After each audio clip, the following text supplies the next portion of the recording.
Hi guys, இந்த வீடியோவில் function vlog தான் பார்க்க போகிறீங்க.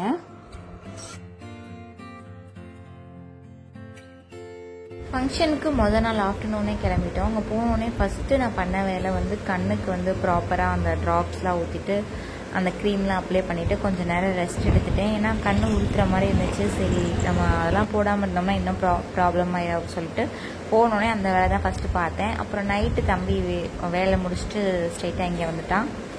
அப்புறம் நானே என் தம்பி ரிஜு 3 பேரும் மண்டபத்துக்கு போயிட்டு கொஞ்ச நேரம் அங்கே டைம் ஸ்பெண்ட் பண்ணிவிட்டு சாப்பிட்டுட்டு வீட்டுக்கு வந்துட்டோம்.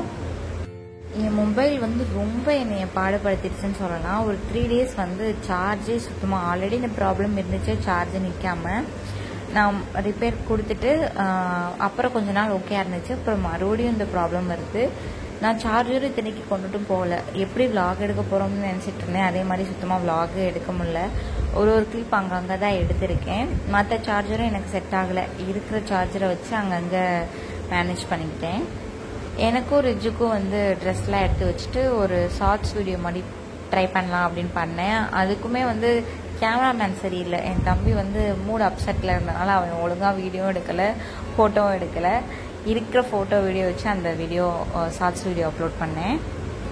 இந்த ட்ரெஸ் வந்து போட்டதுலேருந்து ரிஜு ஒரே அடம் அழுதுகிட்டே இருந்தாங்க. அதனால் வேறு ட்ரெஸ் வந்து கொஞ்சம் சாஃப்டான ட்ரெஸ் வந்து சேஞ்ச் பண்ணி விட்டேன். சாரிக்கு மேட்ச் ஆர்டிஃபிஷியல் ஃப்ளவர் வாங்கியிருந்தேன். அது தனியாக பார்க்கும்போது அந்த ஃப்ளவர் வந்து அழகாக இருந்துச்சு. ஆனால் தலையில் வச்சதுக்கப்புறம் கொஞ்சம் காமெடியாக இருந்த மாதிரி இருந்துச்சு. என் தம்பியும் காமெடியாக இருக்குது அப்படின்னு சொன்னதுனால நான் அதை ரிமூவ் பண்ணிவிட்டு மல்லிகைப்பூ வாங்கி வச்சாச்சு.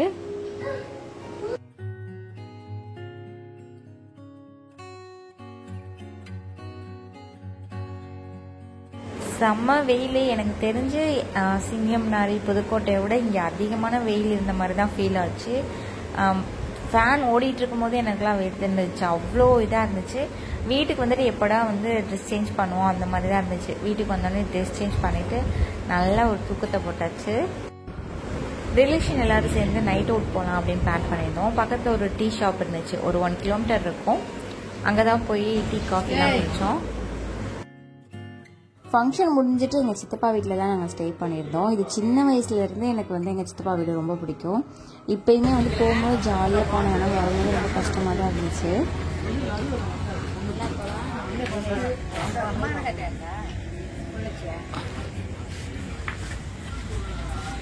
நெக்ஸ்ட் டே மார்னிங் வந்து இட்லி, தக்காளி சட்னி, மொதல் நாள் வச்சுருந்த கறி குழம்பு எல்லாமே இருந்துச்சு. அதை வச்சுட்டு பிரேக்ஃபாஸ்ட்டை முடிச்சிட்டோம். மத்தியானத்துக்கு வந்து மட்டன் குழம்பு, சிக்கன் கிரேவி அதெல்லாம் பண்ணிகிட்டு இருந்தோம். நானும் கொஞ்சம் ஹெல்ப் பண்ணிகிட்டு இருந்தேன். அன்றைக்கி வந்து மட்டன் குழம்பும் சிக்கன் கிரேவி வந்து ரெசிபி நம்ம ஃபுல்லாக எடுக்கலாம் அப்படின்னு தான் பிளான் பண்ணியிருந்தேன். ஆனால் என் மொபைல் வந்து என்னை சொதப்பி விட்டுருச்சு. சார்ஜ் வந்து சுத்தமாக இல்லை. ஒரு 13 அந்த மாதிரி தான் இருந்துச்சு. அதனால் நான் சுவிட்ச் ஆஃப் பண்ணி வச்சுட்டேன்.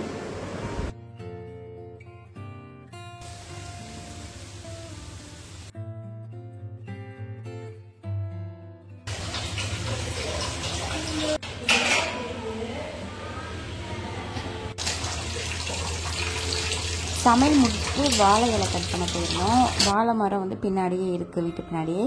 அங்கே தான் வந்து இலையெல்லாம் கட் பண்ணி நல்லா திருப்தியாக சாப்பிட்டாச்சு.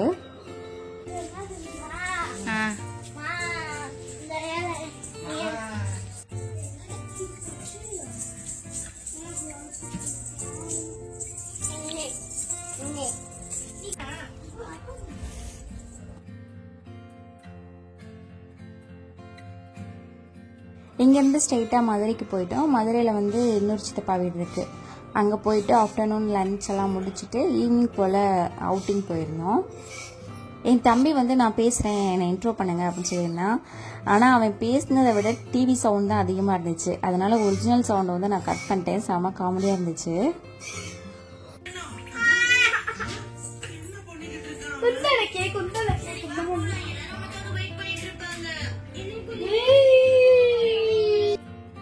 நான் என்ஜாய் பண்ணேன்னு இல்லையோ, ரிஜு வந்து நல்லாவே என்ஜாய் பண்ணான்.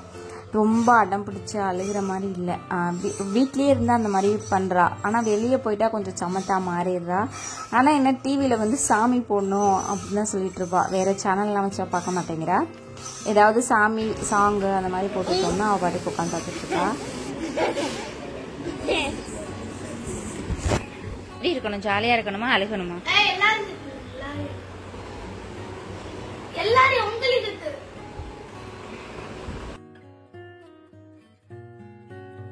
ஃபேப்ரிக் வாங்க தான் போயிருந்தோம். ஃபஸ்ட்டு ஒரு கடைக்கு போயிருந்தோம். அங்கே எனக்கு எதுவுமே செட் ஆகாத மாதிரி இருந்துச்சு. அப்போ நான் ஆல்ரெடி இந்த கடைக்கு போயிருந்தேன். அதனால் இந்த கடையிலே போயிட்டு கொஞ்சம் கிளாத்ஸ்லாம் எடுத்துகிட்டு வந்தாச்சு. நான் வரும்போது ரிஜு தூங்கிட்டா. ஈவினிங் சாப்பிட்டதே எனக்கு வயிறு ஃபுல்லாக தான் இருந்துச்சு. நைட் எதுவும் சாப்பிட வேணாம் தான் நினச்சிட்டு இருந்தேன். ஆனால் வந்து சித்தப்பா வந்து ஷவர்மா, முட்டை பரோட்டா எல்லாம் வாங்கிட்டு வந்துட்டாங்க. அதனால் கொஞ்சம் கொஞ்சமாக எல்லாத்தையும் சாப்பிட்டாச்சு.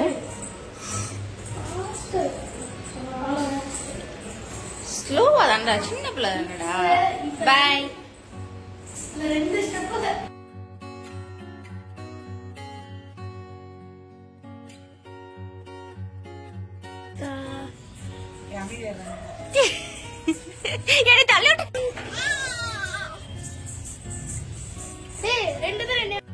தம்பி வந்து என் கால் மேலே வச்சிருந்தான். அது எனக்கு வலிக்குது அப்படின்னு சொல்லிட்டு நான் அழுகிற மாதிரி ஆக்ட் பண்ணியிருந்தேன். ரிஜு என்ன பண்ணுது, அது ரியாக்ஷன் எப்படி இருக்குன்னு பார்க்கறதுக்கு.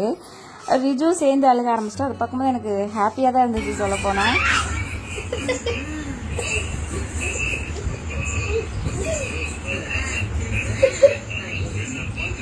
பாரு, இந்த அம்மா காலை எடுத்துட்டேன். ரிஜு அம்மா காலை எடுத்துட்டேன்டா. இங்கே அம்மா காலை எடுத்துட்டேன். இந்த அம்மா காலை எடுத்துட்டேன். அம்மா காலை எடுத்துட்டேன் பாரு. இங்கே அம்மா கால் இங்க இருக்கு. எடுத்துட்டேன். மத்தியானம் லஞ்ச் அங்கே முடிச்சுட்டு நாங்கள் வீட்டுக்கு கிளம்பிட்டோம் சிங்கம்நாடிக்கு. ரிஜு வந்து ரொம்ப நேரம் அழுதுட்டே இருந்தா. இப்படிலாம் அழுது நான் பார்த்ததே இல்லை இதுக்கு முன்னாடி. சரி வருவேன், மாமா வருவேன். அந்த வரையா பின்னாடி வர சொல்லியிருக்கேன். மாமா பின்னாடி வர சொல்லியிருக்கேன். சரியா, வருவேன், பின்னாடி வருவேன்.